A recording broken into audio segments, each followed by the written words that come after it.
What's up everybody? Avant de commencer cette vidéo, je vais juste vous expliquer la différence entre les UX et les BX. Les BX, c'est tout simplement ce qu'on appelle Basic Line. Donc pour ce cas de figure, nous avons Dransword et Drandrager. Ensuite, pour les UX, nous avons Dranbuster. Mais là, vous allez me dire, mais quelle est la différence entre ces deux toupies? Déjà, au niveau du milieu, il se passe beaucoup de choses, et c'est principalement sur le blade que nous allons voir plein de différences. Déjà, pour commencer, le milieu ici est en résine et ici est en métal.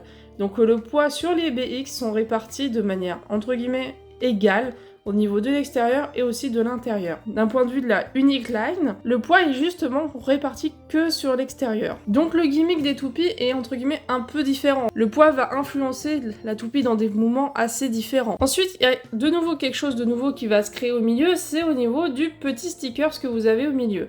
Bah, vous le voyez bien que ici vous avez un reflet au milieu et ici vous n'en avez pas réellement, puisqu'ici le sticker peut être enlevé comme ça.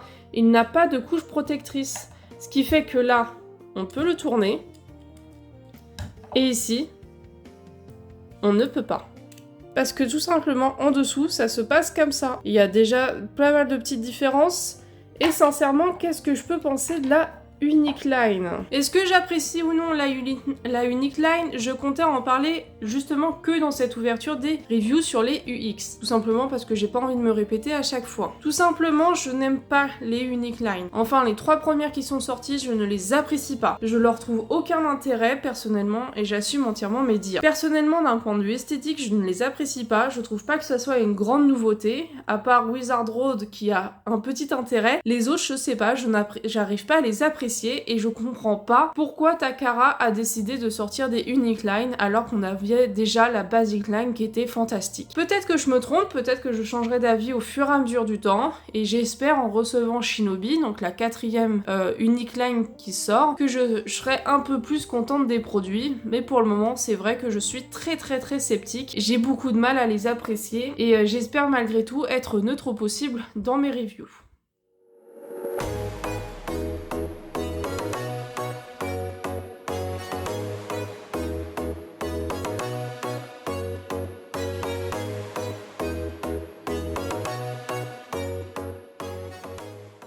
Donc là, nous avons Dranbuster 160A pour Hassel. C'est une toupie de rotation droite de type attaque et du coup sortie lors de la Unique Line. Son propriétaire est Kamen X de la Team Persona, ça n'a toujours pas changé. Nous avons un blade qui s'appelle Dranbuster, qui est donc de rotation droite et sorti pour la première fois lors du UX01 et à ce jour à 3 exemplaires. Un en loterie, un lors du UX01 et un lors du Entry Set UX04. Il s'agit tout simplement d'un blade très offensif les premières secondes car son poids va être réparti vers le même côté. Il aura pour effet d'éjecter très rapidement son adversaire. C'est un gimmick qu'on a déjà retrouvé lors de la lignée des Excalibur dans Beyblade Burst par exemple. Mais malheureusement, il va emporter les mêmes défauts. Contrairement à l'animé, c'est un blade qui est beaucoup trop déséquilibré pour être endurant. Même d'un point de vue défensif, il ne possède pas assez de points d'accroche assez marqués, assez fort. Donc on va avoir un blade très offensif mais au risque d'être faiblement défensif et voire presque pas du tout endurant. Malgré tous ses autres défauts, son principal défaut malgré tout va rester son poids qui est réparti vers l'extérieur. Certes, ça va accentuer son côté très offensif,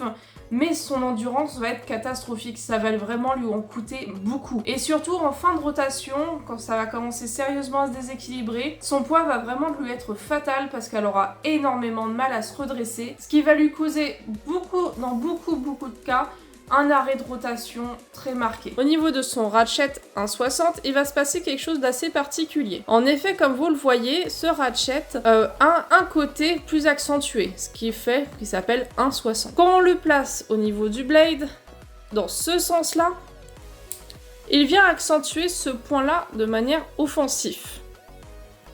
Et quand on le place dans l'autre sens, comme ceci, il vient accentuer l'équilibre global de la toupie en faisant contrepoids. Au niveau du beat, nous avons Hassel. Hassel a une petite particularité. Par exemple, prenons le beat de Dransword. Vous voyez déjà que les deux beats se ressemblent énormément. Parce que tout simplement, c'est une pointe plate avec un petit creux au milieu qui permet de maximiser l'endurance malgré un côté très mobile. Donc oui, c'est des beats qui vont être très mobiles. Et vous voyez bien la différence entre les deux. Hassel est un peu plus large et flat un peu plus petit. De plus, au niveau des crans, il va se passer quelque chose d'intéressant. Hassel a beaucoup plus de crans et Flat en a un peu moins. Et on voit ça avec aussi Rush. Et en fait, ce qui se passe là, c'est une évolution au niveau du système des dents qui vont accrocher au niveau de la X-Line. Je trouve ça très intéressant de voir cette évolution entre Rush, qui va en avoir peu, va prendre plus facilement la X-Line et accélérer très vite. Le côté tout simple de Flat, qui va être un mix entre les deux. Et le côté de Hassel, qui va pouvoir prendre aussi la X-Line de manière un peu plus difficile. Mais une fois qu'elle est dedans, ça va accélérer très vite. Faut voir Rush donc dans un système d'accroche rapide qui va pouvoir la prendre plusieurs fois lors du combat. Et Hassel comme un beat qui va pouvoir prendre la X-Line de manière un peu plus compliquée, mais une fois qu'elle est dedans, ça part très vite et ça va accentuer son côté très offensif avec tout le reste de son combo stock. Malgré tout, cette toupie reste intéressante d'un point de vue offensif et va rejoindre la catégorie des toupies à smash rapides, comme Shark Edge, Unicorn Sting, enfin ce genre de toupies qui vont vraiment être rapides et fatales les premières secondes. Mais malheureusement, quand on parle d'endurance ou de côté un peu plus défensif, ça va être très compliqué. Du coup, on va tester cette toupie tout de suite en battle et on va voir le défi du jour. On va se jouer Dranbuster contre Nightlands et contre Inord. Pourquoi ces deux toupies? Parce que justement, je prends des toupies volontairement un peu plus, entre guillemets, faibles que Dranbuster. Il n'y a pas de toupie plus forte que l'autre, mais c'est surtout plus désavantagé, on va dire, comparé à Dranbuster. Donc du coup, je voudrais vraiment vous montrer les smash qu'elle peut faire avant de chercher autre chose, parce que si on cherche combat défensif ou endurance, elle ne sera pas bonne, mais contre des toupies de ce type-là, elle a un plutôt bon avantage. Vous voyez là, on cherche l'exclusion de la toupie. La toupie adverse, elle s'en va de l'arène, elle n'a plus sa place parmi nous. Par contre, dès que ça joue sur de l'endurance ou de la défense, il n'y en a juste pas.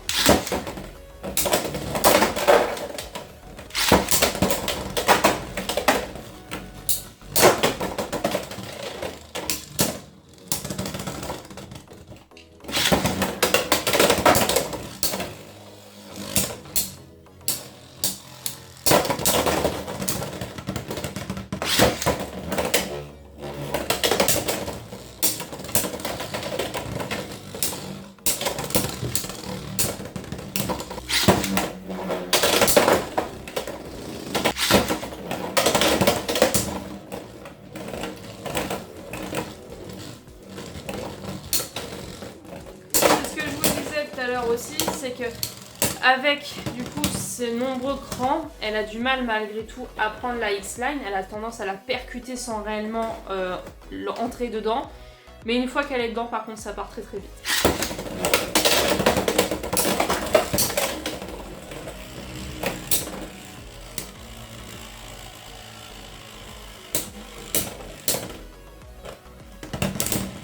Elle a du smash rapide, c'était pas voulu. Elle a du smash rapide, mais par contre, dès qu'il s'agit de taper sur du long terme, on n'est pas du tout sur une toupie de style Drandrager.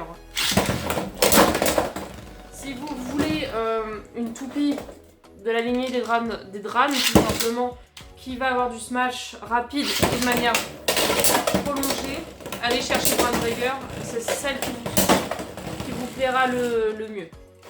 Dranbuster, on est sur du smash sur les premières secondes, mais clairement pas sur du long terme.